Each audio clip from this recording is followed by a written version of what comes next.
Off with a 1200, followed by the 400, followed by 800, followed by 1600.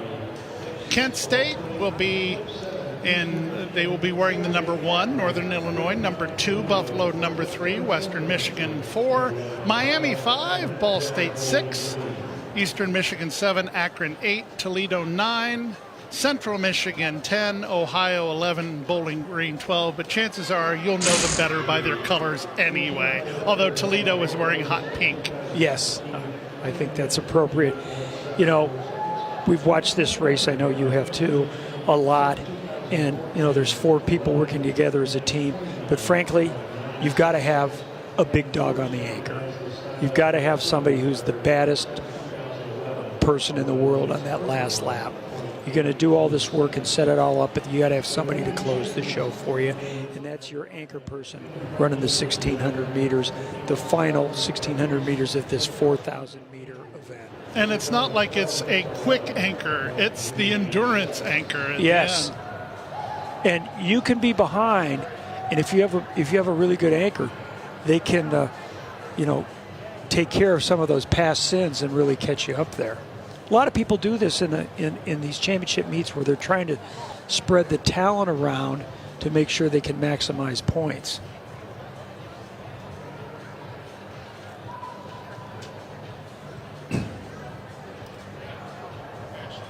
And we have more champions joining us as we get ready for the relay.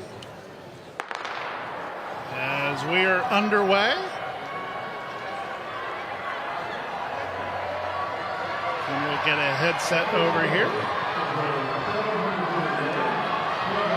This is the 1,200-meter leg of the distance relay, and somebody who has run a little bit, and I'm just amazed that you had the strength to come up here for an interview. I'm going to move this out of the way. Ashley Tutt joining us up here at the broadcast position. Congratulations. Thank you. I saw your expression at the end there, and it was one of total exhaustion, but there was still a smile going on. Yeah.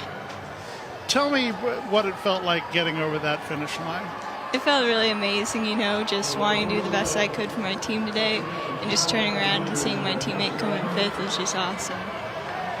You had an awesome game plan to sort of stay in contact, conserve that energy, don't lose, you know, stay with the pack, and then really push it over that final kilometer. That had to be your plan? Yeah, the plan right? going in was just keeping as conservative as possible, saving my energy for tomorrow and the mile and 3K, and just going when I felt like. You're going to run both the mile and the 3K tomorrow, right? Yeah. So what do you do tonight and tomorrow morning to prepare yourself for 2 more vigorous events in the final day? I think just taking each race, one race at a time, like acting like I'm only going to do the mile tomorrow first, and then just positive thoughts like, you know, I got this going in and just got to do the best I can for my team. What's your eating pattern like tomorrow when you're getting ready to be late in the afternoon before this is done? Pizza in the morning, you know, burger in the afternoon. Well, that's after the meet's over, I'm sure. I'll probably just do my normal breakfast, oatmeal, and just snack in the day, since I don't have too much time before the mile and 3K. Will you do a little shakeout run in the morning, sort of? In the afternoon. So for those of us who have no comprehension what it's like to run 5,000 meters, on an average week, how many miles are you putting in? My highest week, about 65 miles. Wow. Yeah, it's a lot. It makes me think about all the people tomorrow in Atlanta who are going to run the Olympic trials for the marathon, men's and women's. That's the hope one day I want to do that. So you've got the determination and the physique to do that. Thank you. But don't do it till you get through college here. You should. Just focus on this. You're really good at it. Well, you got a couple more years and maybe a couple more championships in you too. So, congratulations, Ashley. It's great to have you here, and your work is not done. Thank you. Ashley, great having you here. Good luck tomorrow in the mile and in the 3K. Thank you. And that's Ashley Tutt, your winner in the 5,000. This, as we return live, is the 1,200 leg of the women's distance relay.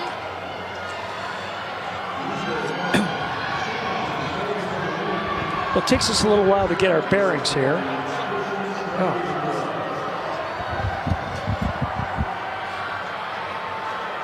So as we take a look at the 1200 leg, currently being led by Buffalo as we move to the 400 leg. Yep. And for...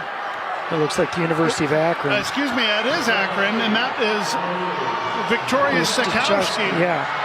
She's running the 400, so she's really cranking here, obviously. Deja Johnson on her tail. And I have to give credit to Akron's Lindsay Scarton getting them off to a good start. Vavara Lishaskina will be running the 800-meter leg for the Lady Zips. She's stepping in there to lane 1, prepared to take that baton. This race is very close. Stashkowski passes the baton. Levitskina with the baton. And this is the 800 leg. And those second and third place athletes didn't make any time closing that gap. So we got a 3-team race going now, but as we discussed, John, it's all about that anchor leg. Some of these schools back here could still catch up. Akron, Ball State, Northern Illinois, your top 3.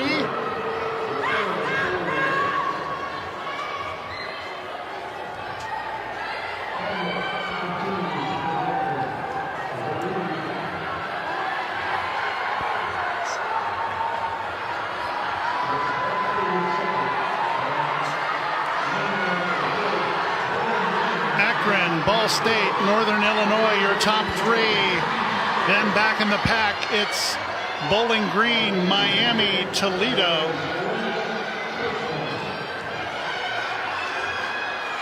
Lishaskina continuing to lead and extending the lead for the Zips.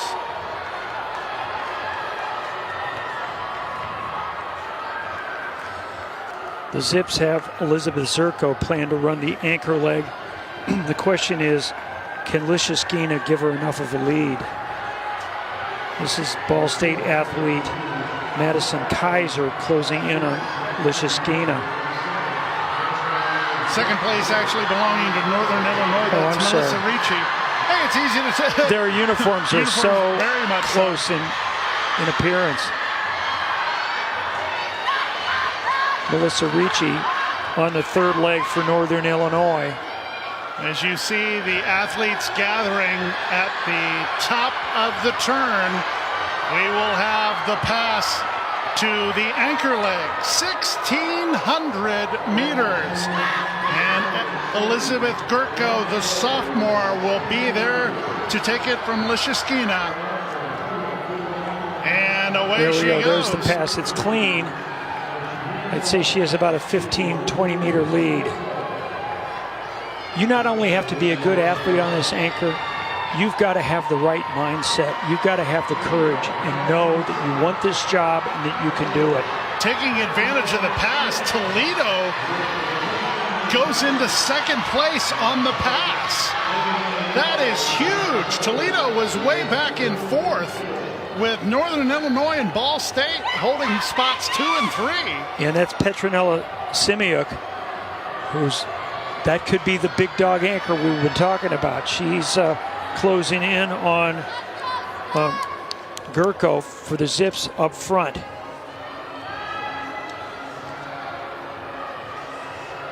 Simuic, a name we remember from earlier today.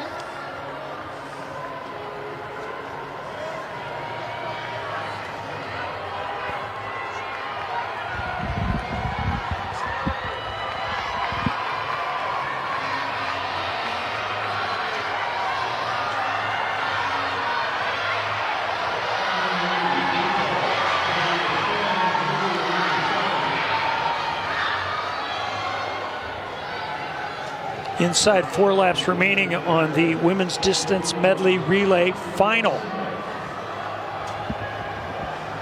The collegiate leader is 10:53.95 by BYU, the quartet of Camp Ellsworth, and Orton.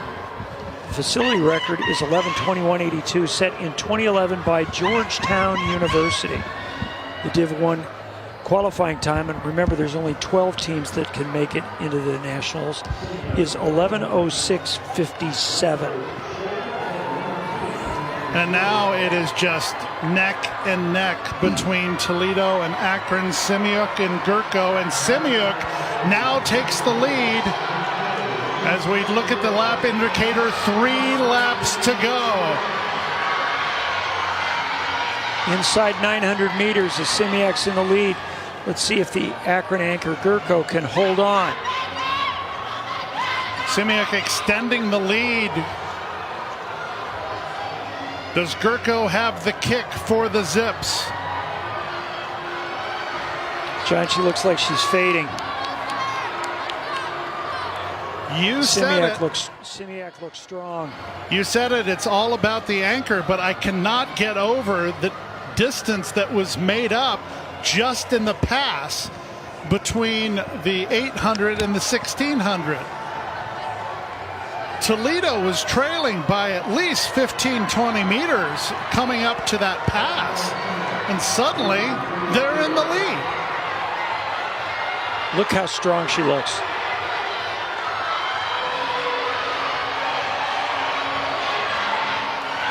Petronela Simuic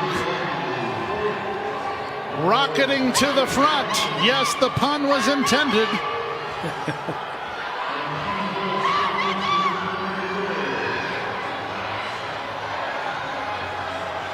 As the pack almost goes all the way around the track now. Simuic heading to the sweet sound meters, of the bell. 400 meters remaining.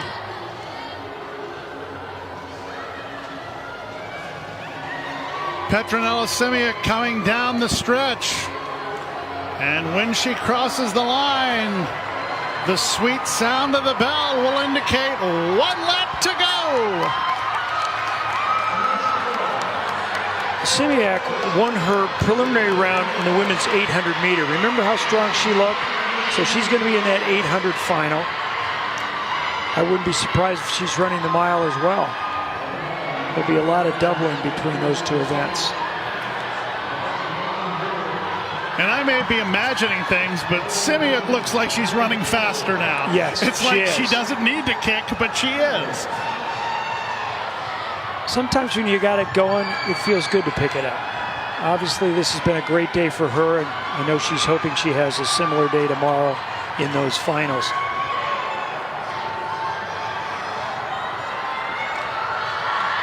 Coming down the front stretch, Petronela Simuic. A victory for the Toledo Rockets. In a time that would have come Northern Illinois second, Miami third, and Bowling Green fourth. In a time very similar to last year's championship. And congratulations to... So you want to keep that spot, and so working hard, focused on the runway really helps. And I think that my coach, Coach Schober, he's really helped me with my my speed work.